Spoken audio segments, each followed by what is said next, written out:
অম্বুবাচী কবে পড়েছে, অম্বুবাচী প্রবৃত্তি অর্থাৎ শুরু কবে এবং নিবৃত্তি অর্থাৎ শেষ কবে হতে চলেছে জেনে নেব তার সম্পূর্ণ সময়সূচি পঞ্জিকা অনুসারে।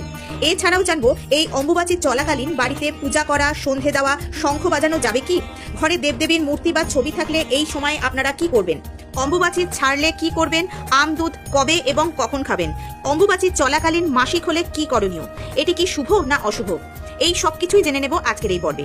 ধর্মে অম্বুবাচী ধরিত্রী মাতার রজস্বলা হওয়ার সময় হিসেবে অত্যন্ত গুরুত্বপূর্ণ। এটি মূলত উর্বরতা, নারীত্ব এবং সৃষ্টি শক্তির প্রতীক। হিন্দু শাস্ত্রে পৃথিবীকে মা বলে গণ্য করা হয়।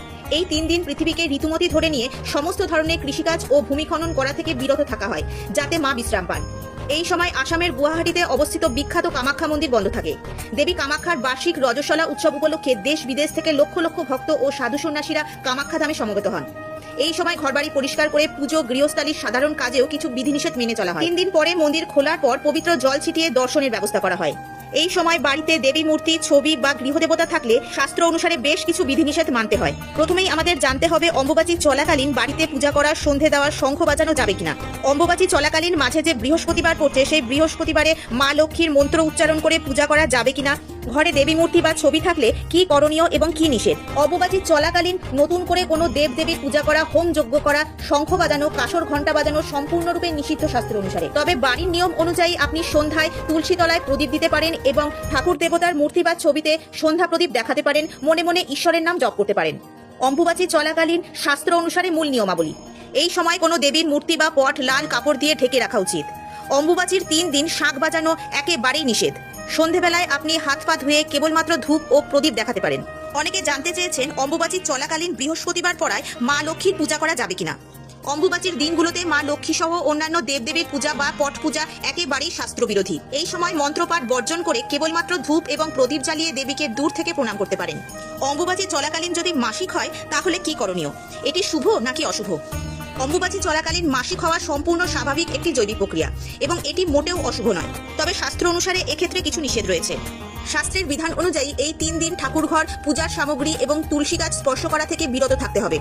চতুর্থ দিন স্নান করে শুদ্ধ হয়ে পবিত্রতার সঙ্গে আবার স্বাভাবিক কাজকর্ম, পূজা অর্চনা করা যায়। অম্বুবাচী ছাড়লে কি করবেন এবং আম দুধ কবে এবং কখন খাবেন। অম্বুবাচীর নিবৃত্তি অর্থাৎ শেষ হওয়ার পর শুদ্ধিকরণ অত্যন্ত জরুরি। অম্বুবাচী ছাড়লে প্রথম ও প্রধান কাজ হলো নিজে ভালো করে স্নান করা, সমস্ত ঠাকুরঘর ও ঘরের বিছানাপত্র পরিষ্কার পরিচ্ছন্ন করা। বাড়ির মহিলারা এই দিন শ্যাম্পু করে মাথা ধুয়ে নেবেন।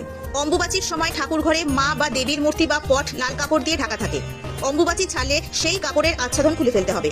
অম্বুবাচী ছাড়ার পর দেবীর মূর্তি বা পট গঙ্গা জল দিয়ে ভালো করে স্নান করিয়ে ধুয়ে নিত্য পূজার আয়োজন করতে হবে। অম্বুবাচী চলাকালীন শরীরকে ভেতর থেকে ঠান্ডা রাখতে এবং পুষ্টি যোগাতে আম দুধ খাওয়ার প্রথা প্রচলিত রয়েছে। লোকবিশ্বাস অনুযায়ী এই সময় দুধের সঙ্গে পাকা আম খেলে দেবী তুষ্ট হন এবং শরীরে কোনো ক্লান্তি আসে না।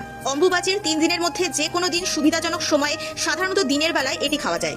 এবার জানবো 2026 সালে বাংলা 1433 বঙ্গাব্দে অম্বুবাচী প্রবৃত্তি অর্থাৎ শুরু কখন হচ্ছে এবং নিবৃত্তি অর্থাৎ সমাপ্ত কখন হচ্ছে জেনে নেব সম্পূর্ণ সময়সূচি পঞ্জিকা অনুসারে। এই বছর অর্থাৎ 2026 সালে বাংলা 1433 বঙ্গাব্দে অম্বুবাচীর প্রবৃত্তি অর্থাৎ শুরু হচ্ছে 22শে জুন 2026 বাংলার 7ই আষাঢ় 1433 সোমবার রাত্রি 9:10 শ্রী শ্রী দেবীর অম্বুবাচী যাত্রা। অম্বুবাচীর নিবৃত্তি অর্থাৎ সমাপ্ত হচ্ছে 26শে জুন 2026 বাংলার 11ই আষাঢ় 1433 শুক্রবার দিবা 9:33 কামরূপ কামাখ্যা ধামে মহামেলা। জয় মা কামাখ্যা।